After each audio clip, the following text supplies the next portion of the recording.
Chapter 2. The battle horse was a well-formed bay. Its hoofbeats were muffled by the thick carpet of snow on the ground as its rider guided it carefully along the narrow track beside a stream. There was no telling when that thick, soft snow might conceal a patch of slippery ice, which could send them sliding helplessly down the steep bank into the water. The stream itself moved sluggishly, nearly choked with soft, slushy ice, fighting a losing battle against the cold that tried to freeze it over completely. The rider looked at the water and shivered a little. If he went into that, wearing a heavy chainmail shirt and burdened by his weapons, he would have little chance of survival. Even if he didn't drown, the searing cold would be sure to kill him. It was obvious from his horse and his equipment that he was a warrior. He carried a 3-meter ash lance, its butt couched in a socket on his right stirrup. A long sword hung at his left-hand side, and a conical helmet was slung over the saddle bow. The cowl of his chainmail shirt was pushed back. He had discovered some days previously that in this snow-covered land there was nothing more uncomfortable than freezing cold chainmail against the skin. Consequently, he now had a woolen scarf wrapped round his neck inside the armour, and a fur cap pulled well down on his head. Interestingly, for it was not a normal part of a knight's weaponry, there was a longbow in a leather case slung beside his horse's withers. But perhaps the most significant part of his equipment was his shield. It was a simple round buckler slung behind him. Placed that way, it would provide protection against arrows or other missiles fired from behind, yet he could shrug it round into position on his left arm in a matter of seconds. The shield was painted white, and in its centre was a blue outline of a clenched fist, the universal symbol in Araluen of a free lance, a knight with no current master looking for employment. As the track veered away from the stream and widened out, the rider relaxed a little. He leaned forward and patted his horse gently on the side of the neck. "Well done, Kicker," Horace said quietly. The horse tossed its head in acknowledgement. He and the rider were old companions. They had depended on one another through several hard campaigns. It was that fact that now led the horse to prick its ears up in warning. Battle horses were trained to regard any stranger as a potential enemy. And now there were 5 strangers visible, riding slowly towards them. "Company," Horace said. On this lonely ride, he had fallen into the habit of talking to the horse. Naturally, the horse made no reply. Horace glanced around, looking to see if there were any favourable defensive position close by. He was too trained to regard strangers as potential enemies. But at this point, the tree line was well back from the road on either side, with only low gorse bushes growing between the road and forest. He shrugged. He would have preferred somewhere he could put a solid tree to his back. But there was nothing available, and he had learned years ago not to waste time complaining about things that couldn't be changed. He checked the horse with slight pressure from his knees, and shrugged the shield round onto his left arm. The small movement was an indication that despite his youth, he was more than familiar with the tools of his trade. For he was young. His face was open and guileless, strong-jawed, clean-shaven, and handsome. The eyes were a brilliant blue. There was a thin scar high on the right cheek, where an Iridi tribesman's belt dagger had opened it more than a year previously. The scar, being relatively new, was still livid. As years passed, it would whiten and become less prominent. His nose was also slightly crooked, the result of an accident when an over-eager warrior apprentice had refused to accept that a training bout was over. The student had struck one more time with his wooden sword. He had several weeks of punishment details to think over his mistake. Far from detracting from his looks, the crooked nose gave the young man a certain swashbuckling air. There were quite a few young ladies of the kingdom who felt it enhanced his looks rather than detracting from them. Horace nudged Kicker once more, and the horse moved so that he was turned 45 degrees to the oncoming riders, leaving the warrior's shield presented to them, both for protection and identification. He kept the lance upright. To level it would be an unnecessarily provocative gesture, he knew. He studied the 5 men approaching him. 4 of them were obviously men-at-arms. They carried swords and shields, but no lances, the sign of a knight. And they all wore surcoats emblazoned with the same symbol, an ornate gold key on a quartered blue and white field. That meant they were all employed by the same lord, and Horace recognized the livery as belonging to Macindaw. The 5th man, who rode a metre in front of the others, was something of a puzzle. He carried a shield and wore a leather breastplate studded with iron. He had greaves of the same material protecting his legs, but apart from that, he wore woolen clothing and leggings. He had no helmet, and there was no symbol on his shield to give any clue to his identity. A sword hung from his pommel, a heavy weapon, a little shorter and thicker than Horace's cavalry sword. But strangest of all was the fact that in place of a lance, he carried a heavy war spear some 2 meters long.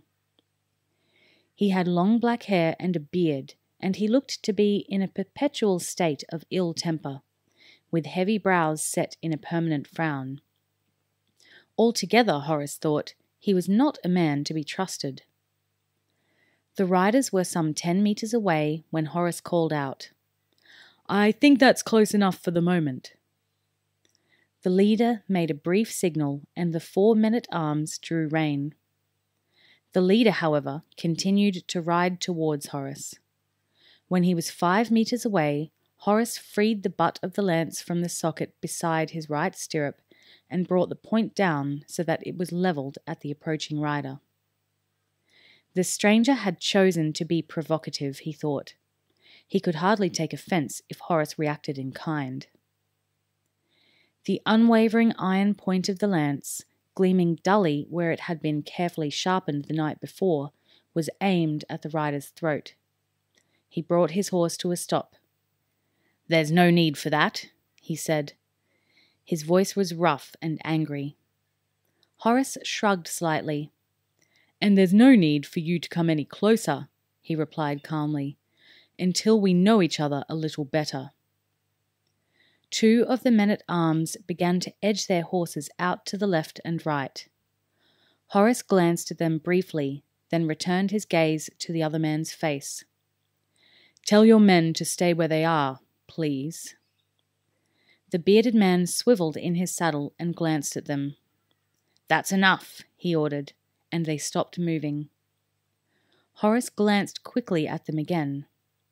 There was something not quite right about them, he thought. Then he realized what it was. They were scruffy, their surcoats stained and crumpled, their arms and armour unburnished and dull. They looked as if they'd be more at home hiding in the forest and waylaying innocent travellers than wearing the arms of a castle lord. In most cases, the men-at-arms were under the orders and discipline of experienced sergeants. It was rare that they would be allowed to become so dishevelled. "You're getting off to a bad start with me, you know," the bearded man said. In another man, the remark might have had overtones of humour or amusement to take the implicit threat out of the words. Here the threat was overt. Even more so when he added, after a pause, "You might come to regret that."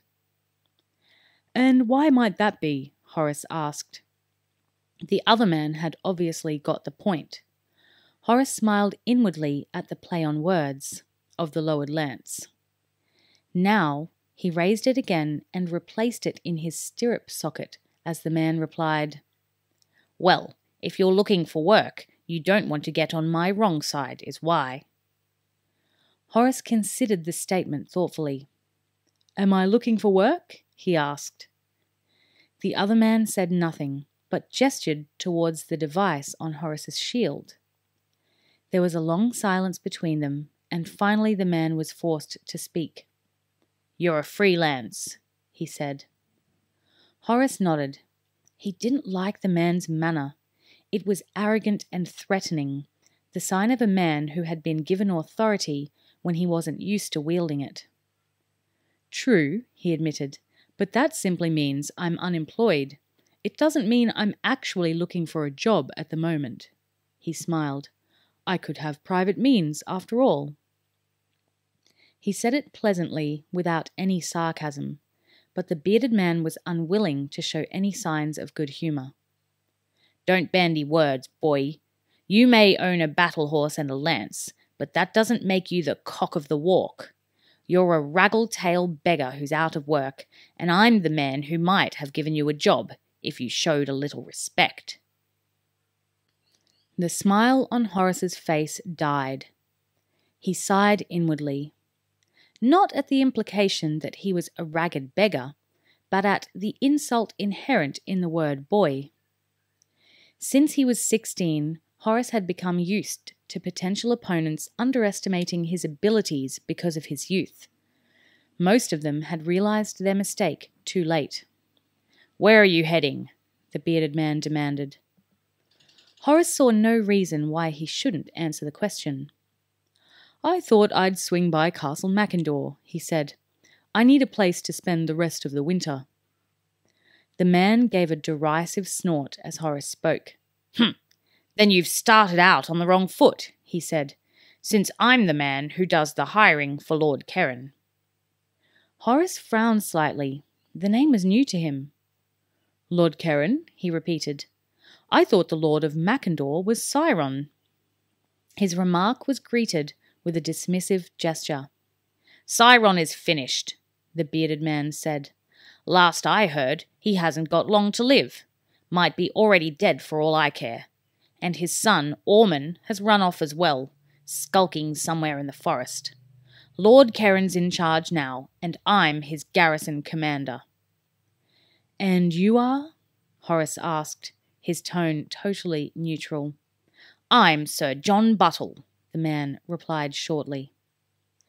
Horace frowned slightly. The name had a vaguely familiar ring to it. On top of that, he would swear that this rough-mannered, roughly clothed bully was no knight. But he said nothing. There was little to be gained by antagonizing the man further, and he seemed to antagonize very easily. "So, what's your name, boy?" Buttle demanded. Again, Horace sighed inwardly, but he kept his tone light and good-natured as he replied. "Hawken," he said. "Hawken Watt.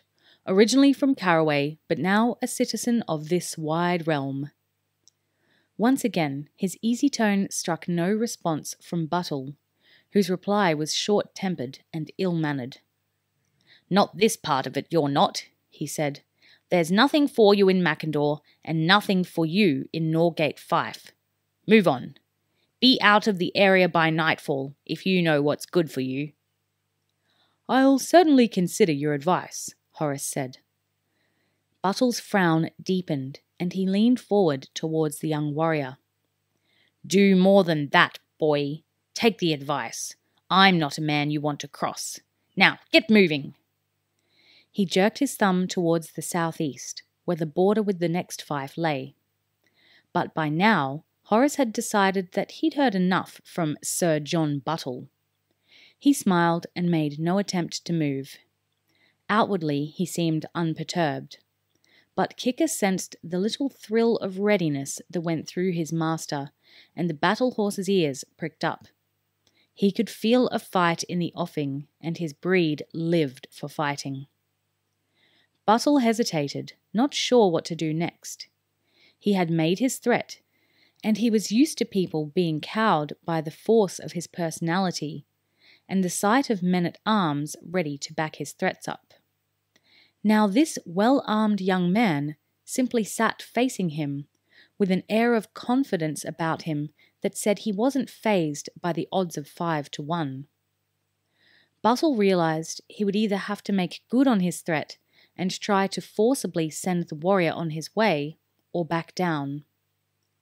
As he was thinking about this, Horace smiled lazily at him, and backing down suddenly seemed like a good option.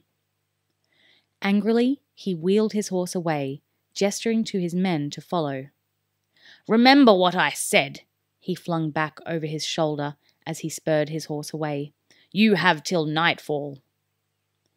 As the small party rode away, Horace scratched Kicker's ear thoughtfully. He had the feeling that, had he allowed himself to be cowed by Buttle, he would have been offered employment instantly. But the fact that he had shown some spirit and independence had weighed against him. It seemed a strange way to recruit fighting men, he thought. But then, there was a lot that seemed strange in Norgate Fife at the moment.